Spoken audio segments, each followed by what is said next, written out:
Bonjour et bienvenue dans le podcast Disparu. Vous connaissez les blagues qui commencent par c'est un gars qui rentre dans un bar? Eh bien, l'histoire que je vais vous raconter aujourd'hui commence comme ça.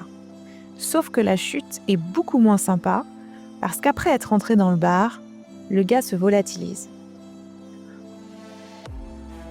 Plongeons ensemble dans cette étrange disparition qui tient en haleine les Américains depuis bientôt 20 ans.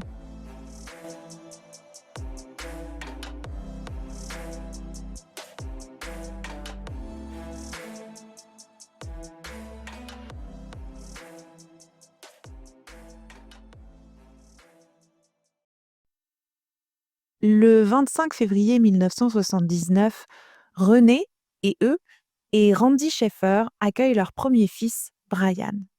Le petit garçon grandit dans une banlieue résidentielle de la ville de Columbus, capitale de l'Ohio, à l'est des États-Unis. La famille s'agrandit quand son petit frère voit le jour. Enfant, Brian est déjà grand, mais à l'adolescence, il se met à pousser pour atteindre sa taille d'adulte, 1,88 m. Un beau bébé.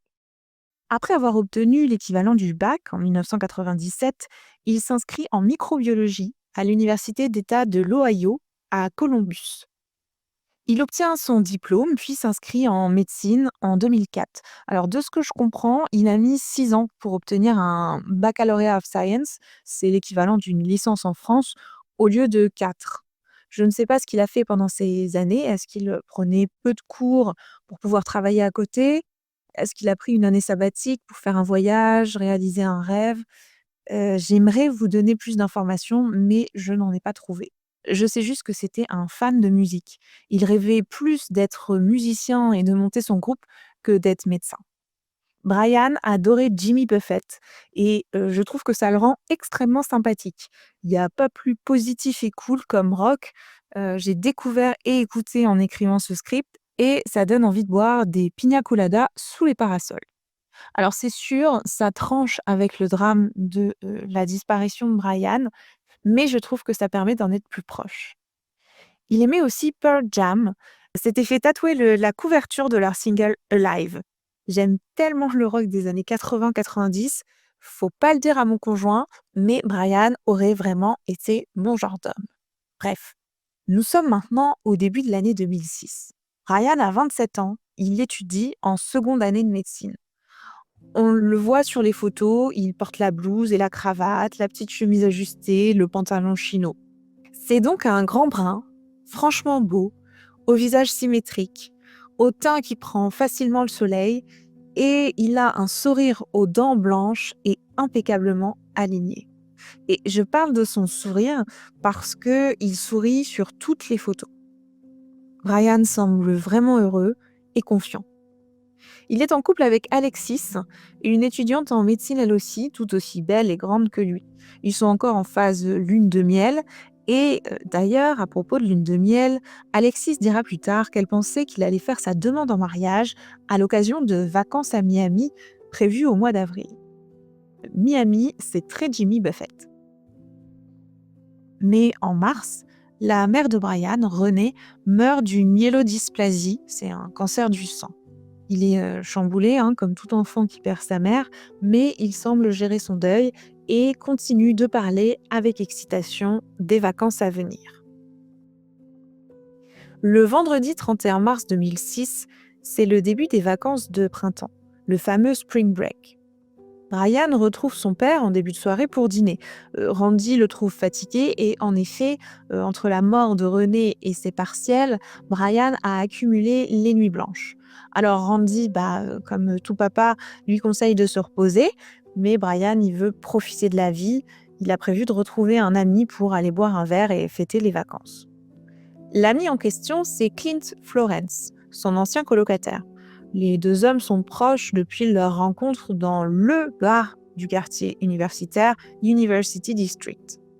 Ce bar est situé à l'étage d'un complexe cinématographique, le Gateway Film Center, au 1550 North High Street. Le nom du bar, c'est Ugly Tuna Saloona. Un nom catchy qu'on n'a pas besoin de répéter 2 fois pour retenir, puisqu'il signifie en français « le saloon du thon moche ». La devanture est hyper chargée avec des fanions et une fresque palmier plage on ne peut plus kitsch. À l'intérieur, le plafond est super haut et de grands poissons colorés sont peints sur les murs. On comprend vite le concept déco et la réputation du bar n'est plus à faire. Il est connu pour proposer des happy hours défiant toute concurrence, puisque n'importe quel rhum coca, vodka soda et gin tonic sont à cette époque à 1 $. Le bar, qui avait déjà déménagé, a définitivement fermé en 2019. Et comme l'expliquait un ancien étudiant dans un journal local, dire que les cocktails de l'époque étaient forts est un euphémisme. Il dit, je cite, il devait utiliser une pipette pour verser un chouille de jus de canneberge au-dessus de votre verre rempli de vodka. Donc, ce n'est pas pour rien que le Ugly Tuna Saloona est prisé des étudiants en mal de fête et d'argent. Et le premier soir du Spring Break de 2006 ne fait pas exception. Alexis n'est pas là, elle est partie rendre visite à ses parents dans la ville de Toledo, à plus de 2 heures de route de Columbus. Brian l'appelle quand même à 22 heures pour lui souhaiter bonne nuit. Il a l'air parfaitement normal. Les deux tourtereaux se disent « je t'aime » et raccrochent. Mais Brian et Clint ne restent pas tranquillement au saloon du ton moche, non, ils font la tournée des bars, 7 au total, et boivent un shooter à chaque fois. Ils finissent par tomber sur une amie de Clint, une certaine Meredith, qui se joint à eux. Le trio décide donc de retourner à l'Ugly Tuna Saloona pour un dernier verre. Ils arrivent à 1h15 du matin. À 2h du matin, 30 minutes avant la fermeture du bar, Meredith et Clint réalisent que Brian n'est plus là. Il a disparu. Ils tentent tous les deux de l'appeler, à plusieurs reprises, mais il ne décroche pas. Ils attendent que les derniers clients quittent le bar à 2h30 du matin à la fermeture, mais Brian n'est pas parmi eux. Alors à ce moment-là, ils supposent ce qu'on a tous déjà supposé à propos d'un ami lors d'une soirée arrosée, c'est-à-dire qu'il a dû partir sans dire au revoir et qu'il est sûrement déjà couché dans son appartement à quelques pâtés de Maison Blas. Le samedi et le dimanche, Alexis et Randy, donc sa petite amie et son père, tentent de le joindre à plusieurs reprises sans succès. Mais quand il manque son vol pour Miami le lundi 3 avril, là, il s'inquiète vraiment et signale sa disparition à la police. Vous imaginez l'état du père de Brian qui vient déjà de perdre sa femme.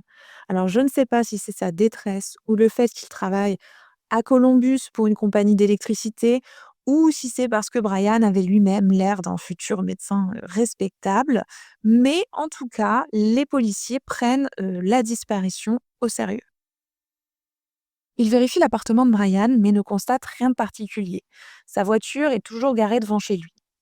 Ils se rendent à l'endroit où Brian a été vu pour la dernière fois, l'Ugly Tuna Saloona. Et là, ils vont demander les enregistrements des caméras de surveillance du complexe cinéma. Donc le bar était situé à l'étage de ce complexe cinéma. Donc heureusement, il y a des caméras un peu partout et elles ont bien filmé Brian et ses amis à plusieurs reprises. Mais les images vont générer plus de questions que de réponses. À 1h15, comme on s'y attendait, on voit Brian sur l'escalator en compagnie de Clint et Meredith alors qu'ils atteignent le premier étage du complexe où se situe le bar. Un peu plus tard, Clint et Brian, sans Meredith, sont filmés à nouveau devant le bar. D'après les témoins, ils flirtent avec 2 jeunes femmes.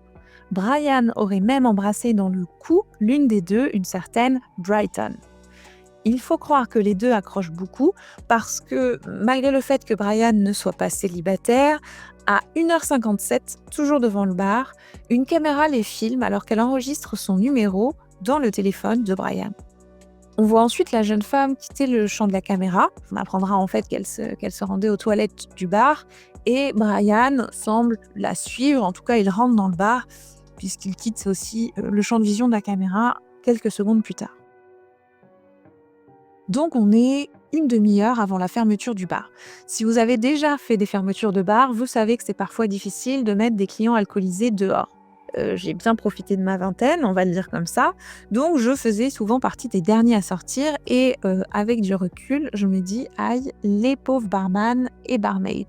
D'ailleurs là, en arrière-plan sur les images de vidéosurveillance, on voit 2 policiers dans les escaliers, juste à côté des escalators. Ils sont sûrement là pour faciliter l'évacuation en douceur des fêtards. À 2h30, une petite foule est pressée vers la sortie du bar et tous ces gens doivent prendre l'escalator ou les escaliers pour descendre. Le champ de vision est complètement dégagé. Les policiers ont rapidement confirmé que Brian n'était pas descendu avec les autres. Ça correspond d'ailleurs au témoignage de Clint et Meredith qui ne l'ont pas vu sortir alors qu'ils l'attendaient. Les caméras extérieures ne montrent pas Brian. Celles des bars voisins dans la rue fréquentée non plus. Les enquêteurs retrouvent évidemment Brighton et sa copine, mais elles ne peuvent rien apporter de plus. La dernière fois que Brighton a vu le beau Brian, c'est devant l'Ugly Tuna Saloona quand elle lui a donné son numéro, juste avant qu'elle ne rentre de nouveau dans le bar pour aller aux toilettes. Les autorités font aussi des recherches de terrain. Les hôpitaux, les refuges pour sans-abri, les poubelles, même les égouts. Et ça, c'est la première fois que je vois ça. Tout y passe. Enfin, tout. Ils font leur maximum. Mais on sait que c'est pas évident de tout fouiller et de tout voir. Des chiens sont aussi amenés sur place, mais ils ne flairent aucune piste. Des affiches sont placardées dans toute la ville avec la promesse d'une généreuse récompense. Mais il semble que Brian se soit tout bonnement évaporé. Bon, vous vous souvenez de la disparition de Trevor Dilley, disparu à Dublin en 2000?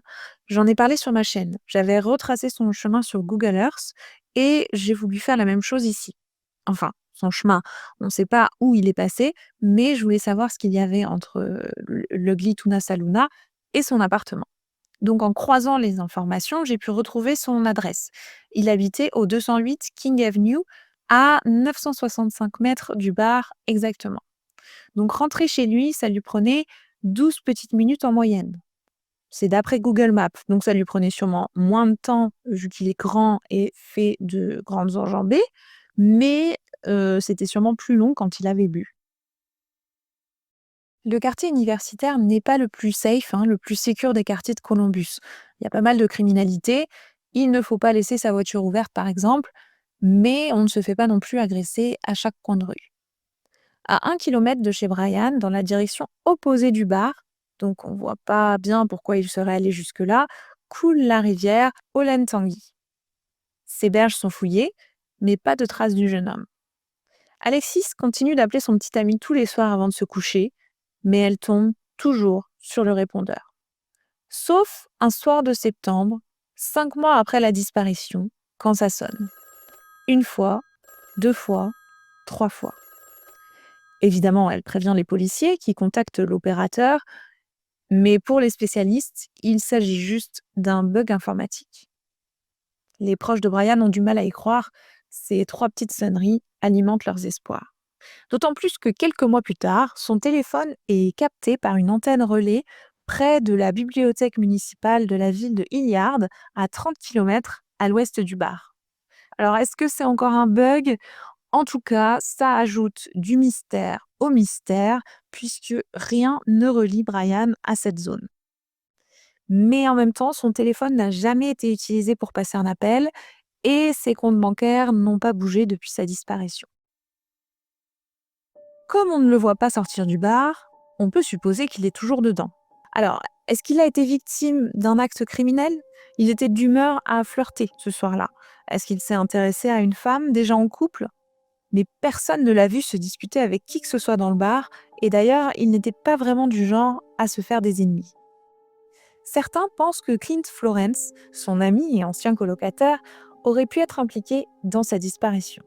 C'est l'un des derniers à l'avoir vu et il a refusé de passer un polygraphe, vous savez, le test du détecteur de mensonges.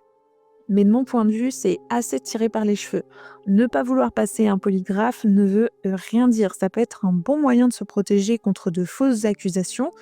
En plus, ça ne peut pas être retenu en cours devant la justice puisque ce n'est pas considéré comme fiable. Les enquêteurs s'en servent surtout pour faire pression sur les suspects. Et puis Clint, il était avec Meredith ce soir-là. Ils ont constaté ensemble la disparition de Brian et l'ont appelé tous les deux pour la première fois dès 2h01. Alors là, 2 possibilités. Soit le bar, c'est un vortex ou une porte vers un autre monde, mais je pense à ce stade que vous avez compris que je suis cartésienne, donc je n'y crois pas du tout. Soit il a été tué par les propriétaires qui ont caché son corps dans un mur ou un plafond et trafiqué les images de vidéosurveillance. J'y crois pas du tout non plus. D'ailleurs, dans les jours qui ont suivi la disparition de Brian, les policiers ont vérifié qu'il n'y avait pas de mouvement suspect dans et autour du bar, que personne n'en sortait un cadavre emballé dans un sac poubelle ou un duvet, par exemple.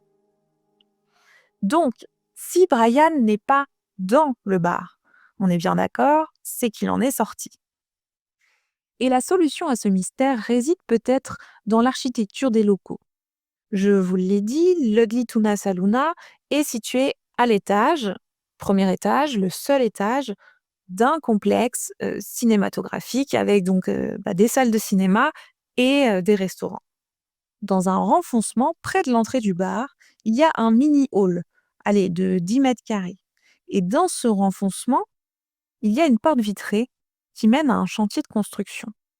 La rumeur courait à l'époque que c'était déjà difficile de naviguer sur le chantier complètement sobre, donc beaucoup imaginent qu'il est allé là-dedans ivre, qu'il s'est blessé, qu'il est mort sur le chantier et que les ouvriers ont coulé par erreur une dalle de béton ou autre sur son corps le lundi.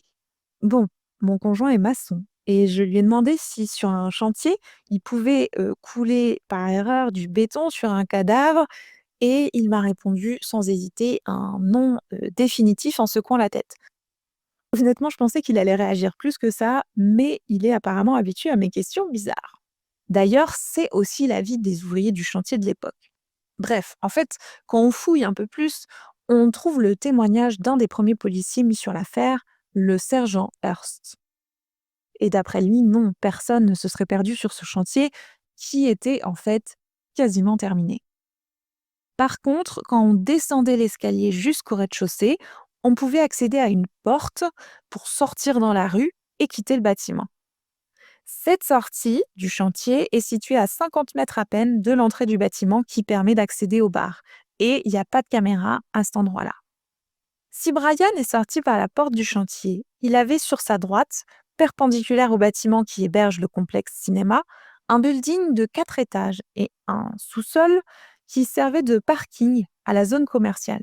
D'ailleurs, les 2 filles avec lesquelles Clint et Brian ont discuté étaient garées là, au 2e étage. Elles ont été filmées alors qu'elles rejoignaient leur voiture sans Brian. Mais entre le parking et le complexe ciné, il y a une ruelle longue de 130 mètres. Donc évidemment, la théorie la plus probable serait qu'il soit sorti par là. Oui, mais après, que s'est-il passé? Alors ok, c'est une ruelle, mais c'est une ruelle pour les États-Unis. J'ai regardé, elle fait quand même 10 mètres de large. C'est une route à 2 voies avec un trottoir de chaque côté. Et c'était déjà le cas en 2006. À l'heure à laquelle il a disparu, 2h du matin, il y avait tout de même du passage, puisque c'était la fermeture des bars et que ça menait à un parking pouvant contenir plus de 1500 voitures. Je sais pas vous, mais sa disparition en pleine ville fait vraiment froid dans le dos. Pourtant, il n'y a aucune autre explication logique. Brian est sorti du bâtiment. Et vu la quantité d'alcool qu'il a ingurgité, on se doute qu'il était bien éméché, voire plus. Ça ne rend pas très vif et on prend rarement de bonnes décisions dans cet état, sans compter que ça augmente aussi la prise de risque. La première hypothèse, c'est qu'il se soit mis lui-même dans une situation dangereuse. On a vu dans d'autres affaires, pour des raisons qui nous échappent, des jeunes monter dans des poubelles, mais pas vos poubelles vertes que vous sortez une fois par semaine, non, des bennes dans lesquelles tous les commerces du quartier jettent leurs ordures. Aux petites heures du matin, quand il fait encore nuit, il est possible de rater un corps dans une benne qui sera en quelques secondes complètement écrabouillé par le broyeur du camion poubelle des éboueurs. Les proches de Brian ont fouillé les poubelles alentour dès le dimanche soir et ils n'ont rien trouvé. Mais aujourd'hui, les éboueurs de Columbus passent aussi le samedi matin. Je n'ai pas réussi à savoir si c'était déjà le cas en 2006, mais c'est possible, vu qu'il y avait pas mal de bars et restaurants dans le coin. Le 31 mars 2006 à 3 heures du matin, il faisait 6 degrés. Alors, alcoolisé, Brian s'est peut-être perdu, puis recroquevillé dans un endroit improbable, comme le font souvent les personnes en hypothermie avant de mourir. On ne l'aurait pas retrouvé, ce qui est fréquent en milieu rural, mais quand même un peu moins en ville. La zone vraiment alentour a été activement fouillée par les autorités dans les semaines qui ont suivi sa disparition. Donc ça m'étonnerait moins qu'il ait quitté cette zone avant d'être agressé plus loin. En fait, qu'il ait été victime d'une agression ou d'un vol qui aurait mal tourné. Je l'ai déjà dit, ce quartier n'était pas le plus safe, mais on n'est pas non plus dans la banlieue de Chicago ou à Tijuana. Il y a bien une dernière théorie, celle du départ volontaire. Faisons ensemble la liste des pour et des contre. Brian aurait pu en avoir marre de l'Ohio, de la médecine, de sa relation. Marre de l'Ohio parce qu'il rêvait de soleil et de plage, marre de la médecine parce qu'il voulait être musicien, et lassé de sa relation puisqu'il flirtait avec d'autres filles. Enfin, avec une autre fille. Le décès de sa mère quelques semaines plus tôt aurait pu lui faire un déclic du genre la vie est courte, il faut vivre ses rêves maintenant. Mais il allait partir pour Miami dans 2 jours pour les vacances. Et la perspective d'être médecin lui convenait comme métier. On peut le comprendre, hein, parce que les médecins sauvent quand même des vies et ne sont pas payés des clopinettes. Et en plus, il semblait quand même amoureux de sa petite amie. Et puis, il n'aurait pas quitté son père et son frère en plein drame familial. D'ailleurs, il avait mangé avec son père en début de soirée. Ensuite, il pouvait partir à un autre moment qu'à 2 heures du matin, saoul et sans affaires, sans sa voiture. Il n'a jamais touché non plus son compte en banque. C'est certainement le plus inquiétant parce que tout le monde a besoin d'argent. Les enquêteurs ont bien sûr étudié cette option du départ volontaire, mais ont fini par la mettre de côté.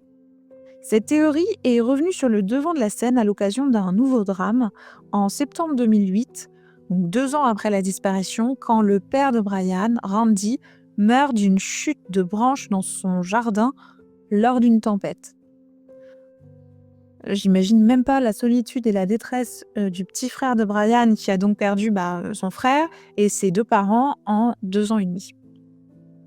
Et donc vous savez, quand les gens meurent maintenant, il y a toujours une page qui leur est dédiée sur internet. Je crois que c'est les pompes funèbres qui se chargent de ça et on peut laisser des petits mots de condoléances à la famille. Eh bien, quelqu'un a laissé un message peu après le décès de Randy. To Dad, Love, Brian, avec entre parenthèses US Virgin Islands. Ce message sous-entend clairement qu'il est toujours en vie à se dorer la pilule aux îles Vierges au sud-est de Porto Rico. Les enquêteurs vont donc suivre cette piste et remonteront finalement à un fake. Le message a été posté d'un ordinateur public dans le comté de Franklin, donc dans la région de Columbus, en Ohio. Une pratique dégueulasse, si vous voulez mon avis, mais c'est aussi la preuve que la médiatisation d'une affaire apporte aussi des inconvénients toujours causés par la bêtise humaine. Bref, l'enquête s'enlise. En 2014, l'un des enquêteurs révèle qu'ils ont analysé plusieurs fois toutes les images de vidéosurveillance à leur disposition et qu'ils sont certains à 100% que Brian n'est pas sorti de l'Ugly Tuna Saloon par la porte principale cette nuit-là, même en ayant changé de vêtements. En 2019, la photo d'un Américain errant dans les rues de Tijuana fait le tour des forums internet. Une chaîne de télé locale l'envoie aux enquêteurs en 2020 qui eux-mêmes la transmettent au FBI. Les agents fédéraux établiront qu'il ne s'agit pas de Brian Sheffer. L'hypothèse qu'il soit sans domicile fixe quelque part n'est pas idiote, même si elle semble plus probable dans l'affaire Lars Mittank que dans celle-ci. Si ça vous intéresse, allez écouter cette affaire que j'ai traitée sur ma chaîne. Je détaille les causes, symptômes et conséquences des psychoses et des amnésies d'identité. En mars 2021, le bureau d'enquête criminelle de l'État de l'Ohio publie une photo de Brian, âgé de 42 ans. Aujourd'hui, il en aurait 45. Voilà, c'est terminé pour aujourd'hui. Je suis un peu confuse pour le coup. Allez, si je devais choisir, peut-être que je pencherais pour l'agression. Mais cette fois, je ne mettrais rien à couper du tout. Et vous, qu'est-ce que vous en pensez? Dites-moi dans les commentaires, ça m'intéresse d'avoir, votre avis sur cette disparition qui est quand même assez étrange. J'en aurai la confirmation au montage, mais je crois que c'est un épisode qui va être plus court que d'habitude. Je suis désolée. Il y a 2 raisons à cela. Déjà, c'est une période bien chargée sur le plan professionnel, donc je cours après le temps. Et ensuite, je vous prépare un épisode plus long sur une affaire française pour la semaine prochaine et je pense que ça va vous plaire. J'espère quand même que vous avez découvert ou redécouvert cette disparition et appris des choses. Donc je vous dis à très vite pour un nouvel épisode et bon dimanche pour ceux qui écoutent dès la sortie de la vidéo. Merci beaucoup.